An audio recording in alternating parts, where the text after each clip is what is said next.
Hello everyone, welcome to smart cooking. আমি মনি আছি আপনাদের সাথে। আজকে আমরা তৈরি করছি 2 ডিমের vanilla sponge cake.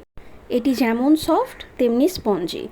Birthday cake তৈরি করার জন্য এই কেকটি তৈরি করা হয়। তো চলুন দেখে নেই এই কেক তৈরি করতে কী কী উপকরণ লাগছে এবং কিভাবে তৈরি করছি। শুরুতে বলে নিই, এটি একটি টিউটোরিয়াল ভিডিও, তাই ভিডিওটি বড় হতে যাচ্ছে। ধৈর্য সহকারে পুরো ভিডিও দেখবেন, তাহলে ইনশাল্লাহ শিখতে পারবেন। তো চলুন ভিডিও শুরু করে দেই। প্রথমে একটি স্ট্রেনারে শুকনো উপকরণগুলো চেলে নিব। তো তার জন্য শুরুতে নিয়ে নিচ্ছি হাফ কাপ ময়দা, এরপরে দিয়ে দিচ্ছি কর্নফ্লাওয়ার 1 টেবিল চামচ, এটি সম্পূর্ণ অপশনাল। এরপরে দিয়ে দিচ্ছি বেকিং পাউডার হাফ চা চামচ এবং বেকিং সোডা 1/4 চা চামচ। এই রেসিপিতে চেষ্টা করবেন দুইটি ব্যবহার করার জন্য। এরপরে দিয়ে দিচ্ছি 1 টেবিল চামচ দুধ, এটি সম্পূর্ণ অপশনাল, এটি আপনার কেকের টেস্ট বৃদ্ধি করবে। এরপর সবগুলোকে সুন্দরভাবে চেলে নিচ্ছি।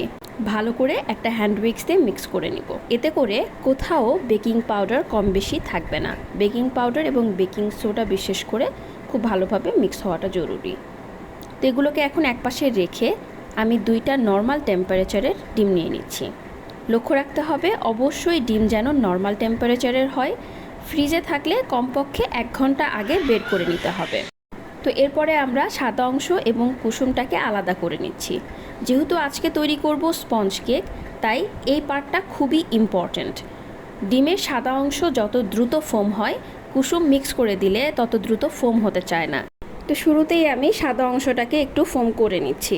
আপনারা দেখতেই পাবেন, আমি যেহেতু ভিডিওটা টেনে দিব না অথবা মাঝখানে স্কিপ করে দিব না, তাই কত অল্প সময়ের মধ্যে ফোম হয়ে যায় সেটা আপনারা দেখতেই পারবেন। যেহেতু এটি স্পঞ্জ কেক, তাই এখানে ডিমের ফোম হওয়াটা খুবই জরুরি।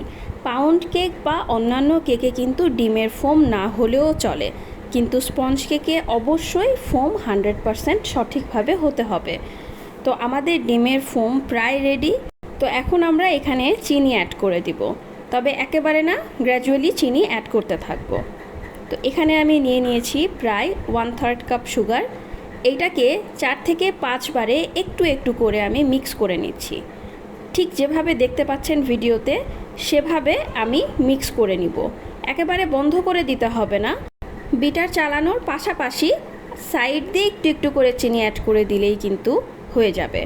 আমি যেভাবে দিচ্ছি দেখতেই পাচ্ছেন। এতে করে ফোমের কনসিস্টেন্সিটা আরও সুন্দর হবে। আমার ফোমের কিন্তু কালার ধীরে ধীরে চেঞ্জ হয়ে আসছে।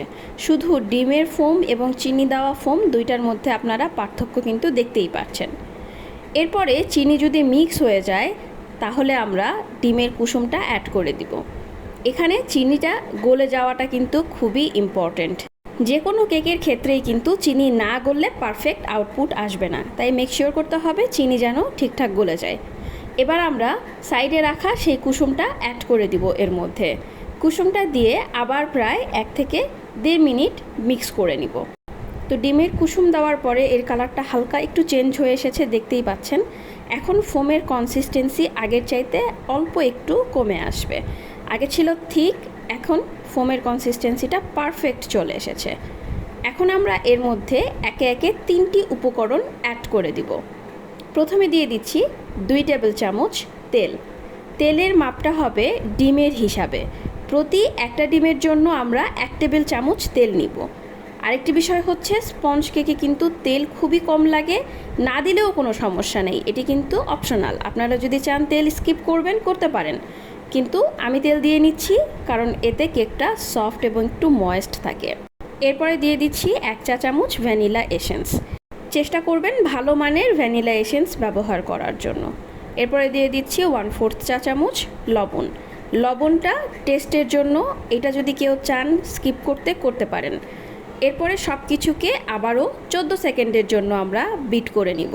খেয়াল রাখতে হবে তেল দেওয়ার পরে কিন্তু ডিমের মেরানটা বেশি বিট করা যাবে না, এতে করে আমাদের ফোম ডাউন হয়ে যেতে পারে।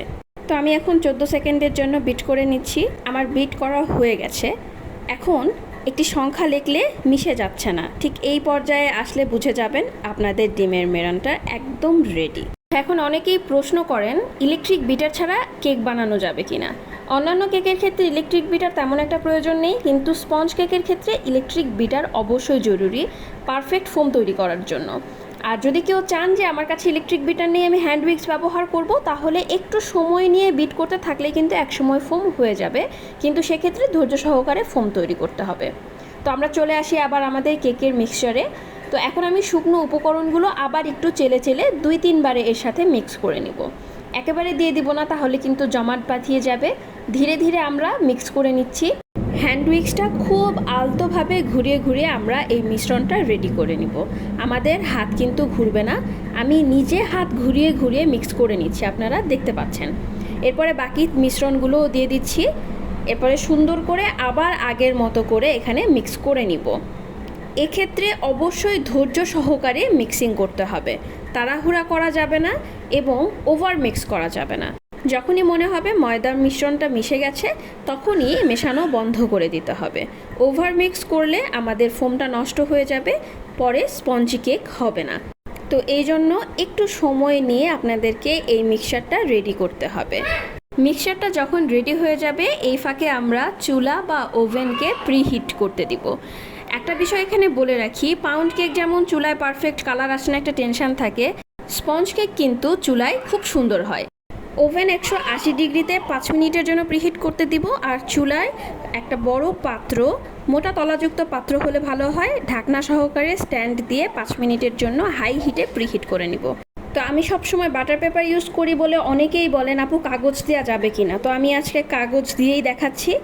তো আমার কাছে সাদা কাগজ ছিল না, তো আমি এখানে একটা ক্যালেন্ডারের পৃষ্ঠা নিয়ে নিয়েছি। এই ক্যালেন্ডারটা হচ্ছে কাগজের, পলিথিনের ক্যালেন্ডারগুলো আবার নেওয়া যাবে না। তো একেবারে পিওর কাগজ এইটা। এখন আমি এর উপরে একটু তেল ব্রাশ করে দিচ্ছি, দিয়ে এখানে কেকের মিশ্রণটা ঢেলে দিচ্ছি। এই কেকের মিশ্রণটা কিন্তু একটু ফোমি হবে, একটু থিক হবে, এতে ভয় পাওয়ার কিছু নেই। এটা মিশ্রণটা এমন হলেই বুঝবেন এটা পারফেক্ট আছে। এরপরে আমরা একটা কাঠি দিয়ে একটু বাবলসগুলো বের করে দিব, যাতে করে ভিতরে ফাঁকা না থাকে।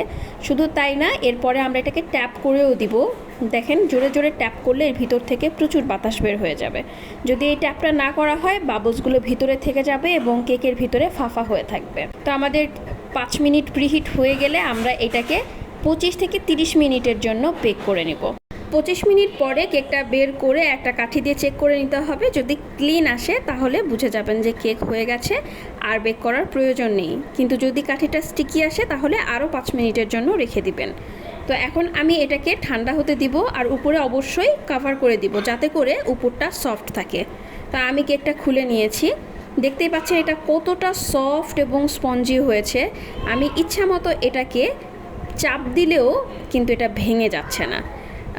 আমার ছেলে উপরের দিকে একটু হাত দিয়ে ভেঙে ফেলেছে, তো আমি এই জন্য উপরের পাশটা দেখাচ্ছি না। তো আমি এখন এটা আপনাদেরকে ছিঁড়ে দেখাচ্ছি এটা ভিতরে কতটা স্পঞ্জি এবং সফট হয়েছে। তো ধন্যবাদ সবাইকে, যারা এখনও আমার চ্যানেলটি সাবস্ক্রাইব করেননি সাবস্ক্রাইব করে রাখবেন।